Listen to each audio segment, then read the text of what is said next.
Welcome back everyone. Hope you are doing great. चलिए तो आ गए हैं अब हम एग्जाम्पल पे। ये एग्जाम्पल हमको बहुत इजीली समझा देगा कि क्या एनपीवी क्या होता है, आईआरआर क्या होता है, पीआई क्या होता है एंड डिस्काउंटेड पेबैक पीरियड कैसे कैलकुलेट करते हैं। मैंने यहाँ पे कैश फ्लोज बहुत ही सिंपल लिए हैं, ओके, सो दैट अपने इजीली इसको जान सकें। रियल लाइफ में ये नंबर्स बड़े होंगे बट जो इसकी फॉर्मूला है वो सेम ही रहने वाली है। तो द एक्सपेक्टेड कैश फ्लोज, ये जो एग्जांपल है, तो मैनेजमेंट में हमें क्या इंफॉर्मेशन दी है, वो दी है the expected cash flow of a project or what, year 1 2 3 4 5। हमको एक साल में कैश फ्लो मिल रहा है 20,000, नेक्स्ट ईयर मिल रहा है 30, नेक्स्ट ईयर मिल रहा है 40, फोर्थ ईयर में 50, फिफ्थ ईयर में 30।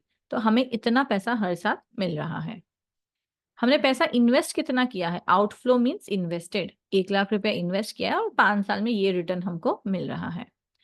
कॉस्ट ऑफ कैपिटल मतलब डिस्काउंटिंग फैक्टर, इन्फ्लेशन रेट। तो फॉर द टाइमिंग हम ले रहे हैं कि डिस्काउंटिंग फैक्टर हमारा 10% है। ओके, मैनेजमेंट हमसे क्या इन्फॉर्मेशन चाह रही है, एनपीवी बताइए, आईआरआर बताइए, पीआई बताइए, डिस्काउंटेड पेबैक पीरियड बताइए। तो आइए बहुत ही इजीली हम कैलकुलेट करते हैं। अब ये कैसे आया कैलकुलेशंस, वो मैं आपको अभी समझा दूंगी। हम पहले कैलकुलेट कर रहे हैं एनपीवी और पीआई। देखिए, कैश फ्लो लिखा अपन ने, फर्स्ट ऑफ ऑल आप यहाँ पे ईयर से स्टार्ट करेंगे, ओके, क्योंकि कौन सा ईयर है वो तो हमें पता होना चाहिए। ईयर, कैश फ्लो, ये सेम यहाँ पे, ये दो लाइंस हम यहाँ पे सेम कॉपी कर लेंगे। PV factors of 10%। अब कैसे होता है फैक्टर्स, ये देखते हैं यहाँ पे। ये फॉर एग्जाम्पल 10 है, तो आपको 10 डिवाइड बाई 100 करना है। आप कैलकुलेटर पे इजीली कर सकते हैं ये चीज। Multiply by 1 equals to 1.1, 1 equals to 1 divided by 1.1, so you will get it 0.9090 infinity तक। ठीक है, ये सिंपल कॉन्सेप्ट ऑफ कैलकुलेटर पे लीजिए and once you get this, उसके बाद आप इक्वल टू प्रेस करते जाएंगे तो आपको ये सब अमाउंट मिल जाएगी। ठीक है, तो कैलकुलेटर पे कैसे करना है वो मैंने आपको एक्सप्लेन कर दिया। ट्राई करिएगा, अगर नहीं आए तो कमेंट बॉक्स में कमेंट करिएगा, इफ पॉसिबल आपको मैं जवाब दे दूंगी। राइट, चलिए, तो ये कॉन्सेप्ट हुआ क्लियर। ये आप सेम फॉर्मूला आप एक्सेल में भी डाल सकते हैं and you will get the same result. ठीक है, आगे चल के मेरे वीडियोस में मैं आपको एक्सेल पे भी ये सब चीजें सिखाऊंगी but with an advance numbers. अभी सिंपल कॉन्सेप्ट समझते हैं जिनके लिए ये बिगिनिंग है। ओके, सो पहले आप ये सब सीखिए तो वो एडवांस लेवल भी आप इजीली समझ जाएंगे। राइट, चलिए, तो पीवी फैक्टर मैंने बताया ऐसे कैलकुलेट होगा। अब ये क्या है, PV of cash flow, so multiplication है सिंपल सा, 0.909 multiply by 20,000।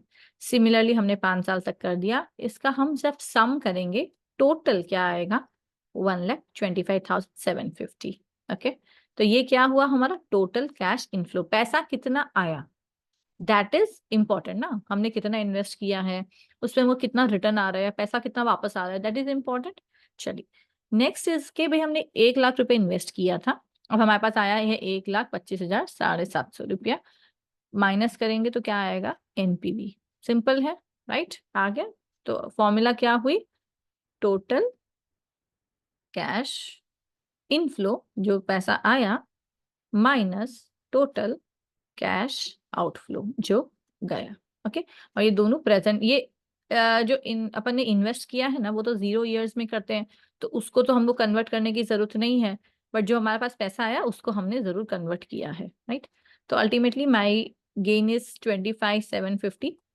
Okay, and it is, since it is positive, I will accept the project, मैं प्रोजेक्ट को एक्सेप्ट कर लूंगी। अच्छा, अब पीआई की फॉर्मूला की बात करें तो क्या था, total cash inflow divided by total cash outflow. क्या है हमारा, 125,750 हमने आया है, डिवाइडेड बाय 1 लाख। राइट, सो क्या आया, 1.2575। अगेन मोर देन 1 है तो क्या करेंगे, हम प्रोजेक्ट को एक्सेप्ट कर लेंगे। राइट, सो एनपीएन पीआई देखा आपने कितना सिंपल है। राइट, ओके, चलिए अभी यहाँ पे रुकते हैं। आईआरआर के लिए मेरा नेक्स्ट वीडियो देखिएगा तो आप समझ जाएंगे ये कितना सिंपल है।